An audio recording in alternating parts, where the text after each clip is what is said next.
Bismillahirrahmanirrahim. Alhamdulillah rabbil alamin. Wassallallahu wasallam wa baraka ala sayyidina Muhammadin wa ala alihi wa ashabihi ajma'in. Wasalna ta'alluma wa ta'lim wa tadhakkura wa tadhkir wa naf'a wal intifa' wal ifadata wal istifadah. Allahumma 'allimna ma yanfa'una wanfa'na bima 'allamtana wa zidna 'ilman yanfa'una. Amma ba'd. Kita lanjutkan pembacaan kitab dari kitab Al-Muqaddimah Al-Hadramiyah, dan kita sekarang masuk ke pembahasan baru, yaitu tentang faslun fima yundabu lahul wudu.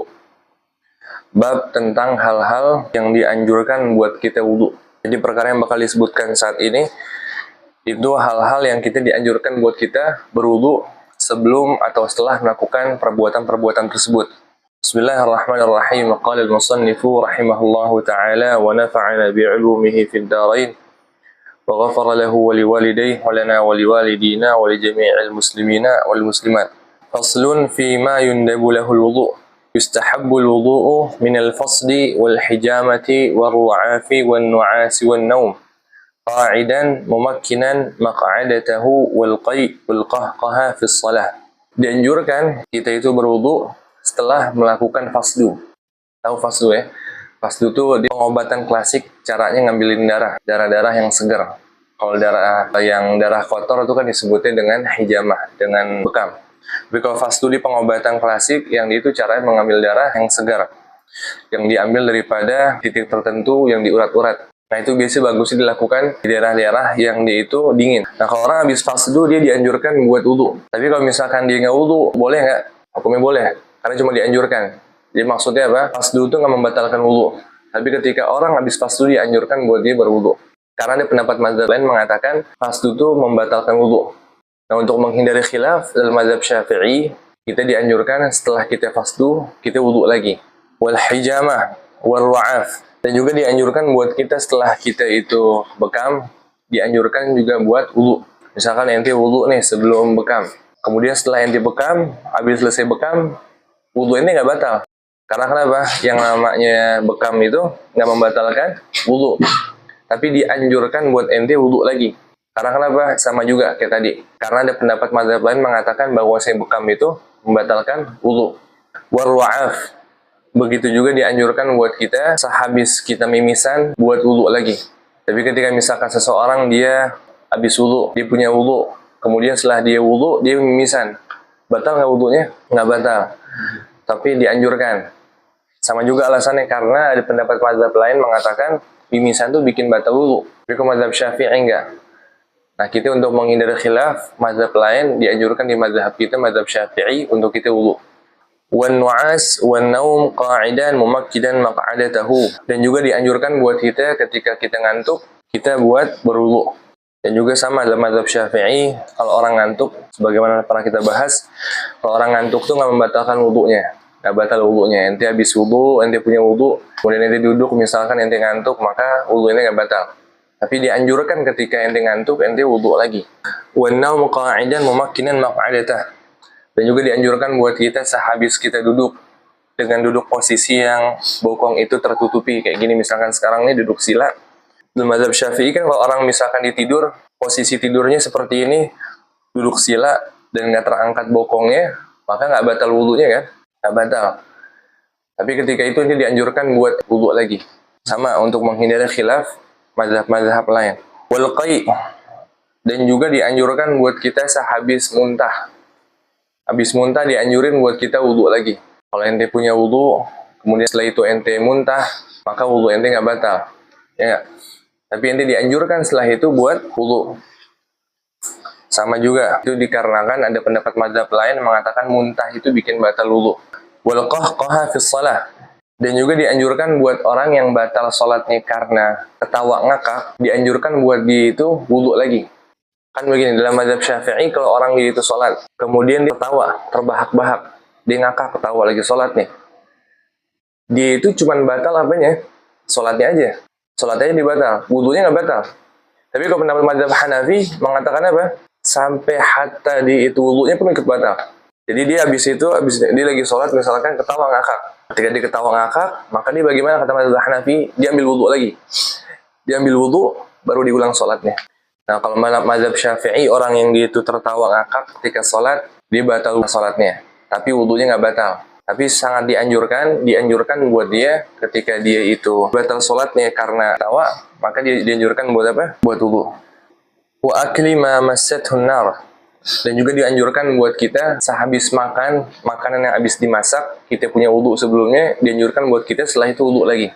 Misalkan ente sebelum makan, ente wudu. Kemudian ente makan makanan yang habis dimasak dengan api, baik indomie, baik itu misalkan daging atau tempe, apapun itu, pokoknya terkena api itu makanan. Dianjurkan buat ente apa? Untuk wudu. Karena pendapat mazhab lain, ketika ente makan seperti itu, batal wudu ente. Nah, kalau mazhab Syafi'i nggak batal. Cuman dianjurkan untuk menghindari khilaf mazhab lain, ente buat wudu lagi. Wa akli lahmil jazur. Dan juga dianjurkan buat kita berwudu setelah makan daging onta. Kita habis wudu kemudian makan daging onta, maka dianjurkan buat kita wudu lagi. Kalau mazhab Hanbali bukan dianjurkan, tapi diwajibkan. Nah, habis makan daging onta membatalkan wudu tuh. Bagi mereka mazhab Hanbali membatalkan wudu. Mazhab Syafi'i nggak dianjurkan. Dianjurkannya karena apa? Dikarenakan menghindari khilaf mazhab lain. Dan itu pendapat jumhur ulama mengatakan nggak batal. Terus bagaimana dengan hadis Nabi SAW mengatakan apa? Tawadda'u min lahmil ibil, kata Nabi SAW. Wudulah kalian setelah kalian habis makan daging onta. Itu kan perintah Nabi itu. Nah, kalau mazhab Hanbali mengatakan apa? Itu perintahnya bermakna buat kewajiban. Kalau jumhur mengatakan itu nggak wajib, perintahnya untuk apa? Untuk anjuran aja, untuk anjuran. Kok bisa begitu? Ya dikarenakan ada hadis lain. Beliau habis makan daging onta, beliau nggak wudu. Berarti menandakan perkataan yang tadi itu yang pertama bukan menandakan buat hal yang wajib, ya nggak? Anjuran aja. Karena apa? Ada riwayat lain mengatakan atau fi'il Nabi SAW, beliau habis makan daging onta langsung sholat dan pakai wudu lagi. Wasyakki fil hadas. Dan juga dianjurkan buat kita ketika kita habis wudu kemudian kita ragu apakah wudu kita batal atau tidak, dianjurkan buat kita wudu aja. Kemarin kan kita bahas tuh, kalau misalkan orang dia ragu nih, apakah wudunya batal atau tidak, maka bagaimana? Dia anggap dirinya nggak batal. Dia habis wudu, kemudian ini ragu nih. Tadi batal nggak ya? Dia ragu nih, 50-50. Syak. Dalam mazhab Syafi'i bagaimana? Dikatakan, khalas, ente anggap diri ente masih punya wudu. Mazhab lain, Maliki kalau nggak salah, itu mengatakan kalau orang ragu seperti itu, dia diwajibkan buat apa? Wudu. Wajib. Kalau dia ragu, maka dia dianggapnya telah batal. Itu mazhab Syafi'i nggak? Kalau dia ragu, dianggapnya dia masih punya wudu. Nah, dianjurkan buat kita untuk wudu. Ketika misalkan kita ragu apakah udah batal ataukah belum, dianjurkan aja, nggak diwajibkan. Karena menghindari khilaf mazhab lain juga. Wa minal ghibati wan namimah wal kadhib wasyatam wal kalamil qabih wal ghadab. Juga dianjurkan buat kita sehabis ngegibahin orang, buat kita wudu. Yang dibahas apakah apa hukumnya ghibah? Apakah ghibah hukumnya itu dosa besar atau dosa kecil? Ini bukan buat nganjurin ghibah ya maksudnya ya. Tapi ada perincian ulama. Nah, kata para fuqaha tuh, kalau gibahnya itu menggibahi orang soleh, dosa besar. Dia gibahin ulama, orang soleh, ahli Quran, fuqaha, itu dosa besar. Tapi kalau yang digibahin adalah orang-orang selain mereka, orang-orang biasa, yang mereka bukan orang soleh, bukan ulama, bukan fuqaha, bukan ahli Quran, maka dosa kecil. Dan juga dianjurkan buat kita sehabis bohong atau berdusta untuk wudu, dianjurkan. Wasyatam, dan juga habis mencaci orang, habis memaki orang, juga dianjurkan buat berwudu. Wan namimah juga, habis kita ngadu domba orang, juga dianjurkan buat wudu. Wal kalamil qabih, dan juga sehabis kita ngomong jorok, dianjurkan buat berwudu juga. Wal ghadab, dan juga ketika atau setelah kita marah, dianjurkan buat kita berwudu. Dikatakan sama para syurah, pensyarah matan, ini berlaku buat semua dosa-dosa. Sehabis kita berbuat dosa, dianjurkan setelah itu kita untuk melakukan wudu. Karena tujuannya apa? Untuk menghapuskan dosa yang kita lakukan tadi. Ya enggak? Jadi apapun itu dosanya. Meskipun nggak disebutin di sini, habis ini berdosa, ente wudu. Karena untuk menghapuskan yang namanya dosa. Wali iradatin naum, dianjurkan juga ketika kita mau tidur, kita juga buat wudu. Mau tidur malam, tidur siang, apapun tidurnya itu dianjurkan buat kita wudu. Wali qiraatil Quran, dan juga dianjurkan buat kita ketika pengen baca Quran buat wudu. Kalau buat bacanya doang wajib nggak kita wudu? Buat baca tanpa megang mushaf Al-Quran, wajib nggak kita buat wudu? Nggak wajib. Tapi kalau kita buat megang mushaf Al-Qurannya itu wajib. Tapi kalau buat sekedar baca itu hukumnya nggak wajib, dianjurkan aja. Wal hadis, dan juga ketika pengen baca hadis dianjurkan buat wudu. Wal zikir, ketika ente ingin berzikir juga sama dianjurkan buat wudu. Wal julus fil masjid, dan juga dianjurkan buat ente ketika pengen duduk di masjid buat punya wudu. wal mururi fi. Dan juga dianjurkan ketika ente melewati masjid, yakni melewati dalam masjid. Misalkan ente mau masuk ke masjid, sekedar lewat aja gitu, entah ada hajat atau nggak ada hajat, dianjurkan juga buat punya wudu. Wa dirasatil ilm, dan juga dianjurkan buat kita ketika pengen belajar ilmu buat wudu.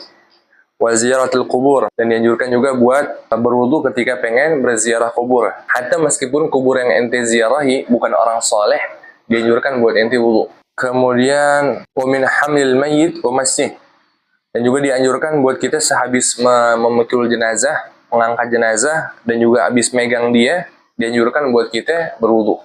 Kalau pendapat Imam Syafi'i yang qadim, yang zaman dulu nih sebelum jadid, mengatakan orang kalau punya wudu dia megang jenazah itu bikin batal. Ente punya wudu nih, ente megang jenazah, hukumnya apa? Membatalkan wudu ente. Itu pendapat qadim Imam Syafi'i. Dan juga dianjurkan apa ketika misalkan ente sedang takut, dianjurkan buat wudu. Ketika ente habis tertawa terbahak-bahak meskipun di luar sholat, dianjurkan buat wudu. Ketika ente pengen naik perahu, dianjurkan juga buat berwudu. Nah kemudian ente niat wudunya ketika dianjurkan tadi itu, niat wudunya bagaimana? Apakah ente niat wudu, misalkan saya niat wudu buat baca Quran, atau ente niat wudu buat ngilangin marah, atau niat wudu misalkan buat zikir, niat wudu misalkan habis makan onta, apakah begitu niatnya? Jawabannya enggak. Ente niat wudu seperti biasa. Ente katakan buat ngangkat hadas asghar, dan juga buat fardhu wudu begitu. Kalau misalkan ente niatnya, saya niat wudu nih, saya niat wudu buat baca Quran, saya niat wudu buat apa lagi? Buat zikir, saya niat wudu karena habis makan daging onta, itu nggak sah. Kemarin kita katakan bahwasanya ketika khatib mau khutbah, dia wajib buat wudu. Ya nggak? Jadi kalau khatib Jumat nih, dia mau berkhutbah maka wajib buat wudu. Nah tapi kalau khutbahnya selain khutbah Jumat itu nggak wajib. Misalkan khutbah Id, atau khutbah misalkan istisqa begitu, nah, itu nggak wajib, tapi dianjurkan buat dia berwudu. Imam Suyuti menambahkan, kalau ente habis bersentuhan sama orang kafir buat berwudu. Jadi Imam Suyuti ini dia bisa salaman sama orang kafir, hatta habis sentuh orang kafir, dianjurkan buat kita berwudu. Faslun fi adabi qadil hajah, pembahasan tentang adab-adab buang hajat. Yustahabbu liqadil hajah baulan aw ghaitan an yalbasa na'alaih. Dianjurkan buat orang yang mau buang hajat, dia itu menggunakan sendal. Baik buang hajatnya untuk buang air kecil, atau buang hajatnya buat buang air besar, dianjurkan buat dia menggunakan sendal. Jadi yang dipraktikkan sama orang kaya tuh, ketika misalkan dia mau ke hammam, dipakai sendal tuh, ternyata emang sunnahnya begitu. Jadi orang kaya begitu, dia masuk kamar mandi punya sendal khusus kan. Dianjurkan begitu justru. Tapi kalau misalkan dia menggunakan sendal ke kamar mandi, di dalam kamar mandi karena takut kepleset, nggak dapat pahala dia. Nggak dapat pahala. Jadi kalau misalkan dia menggunakannya karena ikutin sunnah, pahala. Wa yastur ra'sahu, dan juga dianjurkan buat orang yang pengen buang hajat, dia nutupin kepalanya dia. Hatta meskipun dia tutupinnya pakai apa? Lengan bajunya. Karena dahulu Nabi SAW seperti itu. Wa yakhudhu ahjar al-istinja, dan juga dianjurkan buat orang yang pengen buang hajat, dia itu ketika masuk ke hammamnya, dia bawa hajar. Meskipun kata para fuqaha, meskipun dia nggak niat buat menggunakan hajar tersebut. Tapi dalam pembahasan toharoh kan, yang namanya hajar bermakna bukan harus batu aja, nggak. Jadi hajar kan maknanya luas. Hatta tisu misalkan, dikatakan hajar. Nah, hatta meskipun ente masuk kamar mandi mau buang hajat, ente nggak ada niatan mau pakai itu hajar, baik itu hajar batu atau bermakna tisu atau yang lainnya, ente tetap dianjurkan. Bagusnya lagi bukan sekedar ente bawa aja, tapi ente gunakan juga. Karena bagusnya ketika kita toharoh, kan dua tuh, menggabungkan jamak. Kita gunakan hajar dan juga air. Kemudian wa yuqaddimu yasarahu 'inda ad-dukhul wa yumnahu 'inda al-khuruj. Dan dianjurkan buat orang yang masuk kamar mandi, dia masuknya menggunakan kaki kiri dan keluar menggunakan kaki kanan. Ini berlaku buat ke semua tempat nih, kata para fuqaha. Jadi ente masuk ke sebuah tempat yang itu dianggapnya nggak pantas, atau tempat yang maksiat, ente pakai kaki kiri. Ente masuk pasar misalkan, tempat yang dia kurang bagus, pakai kaki kiri. Ente masuk pintu mall nih, ente masuk pintu mall, set kaki kiri.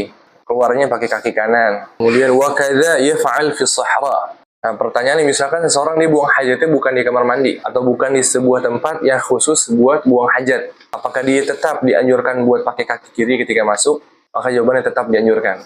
Wala yahmil dzikrallahi ta'ala. Dan jangan sampai orang mau buang hajat, dia itu bawa kertas atau bawa apapun yang di dalamnya ada nama-nama Allah atau ayat-ayat Al-Quran, itu nggak boleh. Nah itu bukan cuma nama Allah aja yang dilarang buat kita bawa masuk ke kamar mandi. Hatta meskipun kita bawa kertas yang ada tulisan Nabi Muhammad SAW itu juga nggak boleh. Di kamar mandi bawa kertas yang ada tulisan Nabi Muhammad SAW itu nggak boleh. Di kamar mandi, masuk kamar mandi, membawa kertas yang ada misalkan nama malaikat, juga sama nggak boleh.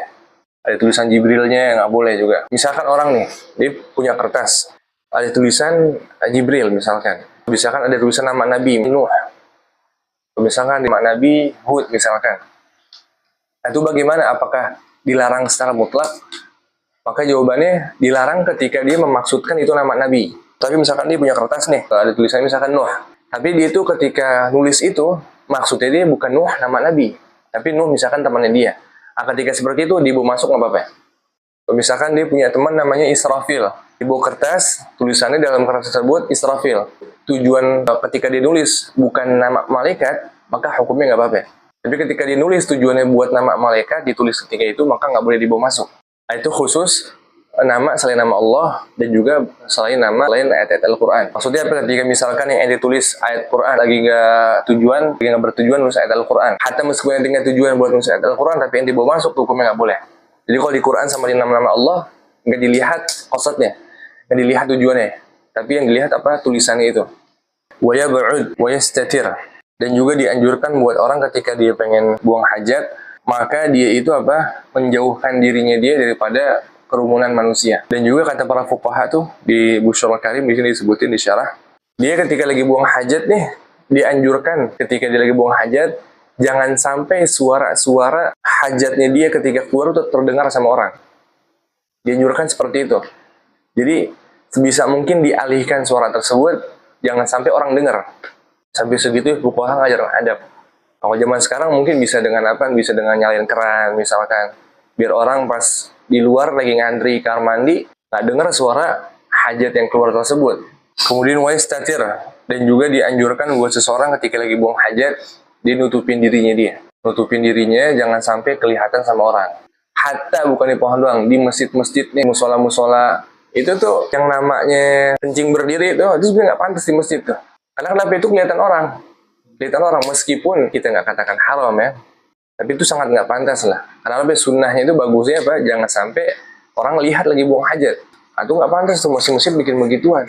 Paling minimal kalau orang mau menutupi dirinya, dia udah dikatakan mendapatkan kesunnah menutupin diri ketika buang hajat. Penutupnya itu tingginya 2,5 hasta. 2,5 hasta. Nah itu paling minimal orang yang lagi duduk.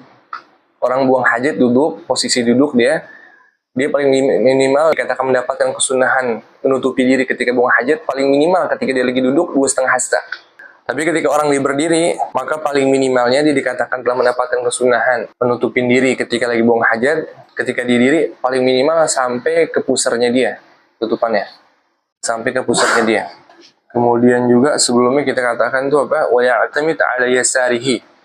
Dan juga dianjurkan ketika orang lagi buang hajat, di posisi duduknya itu, dia berpatokan sama kaki kirinya. Dia bertumpu pada kaki kiri. Kata para fuqaha, alasannya tujuannya pertama, Nabi seperti itu alaihissalatu wassalam. Yang kedua, untuk memudahkan agar yang namanya kotorannya mudah untuk keluar. Lebih gampang untuk keluar. Baik, sampai sini aja. Subhanakallahumma bihamdika asyhadu an la ilaha illa anta astaghfiruka wa atubu ilaik. Sallallahu wasallam baraka ala sayyidina Muhammadin wa ala alihi wa ashabihi ajma'in. Alhamdulillah rabbil alamin.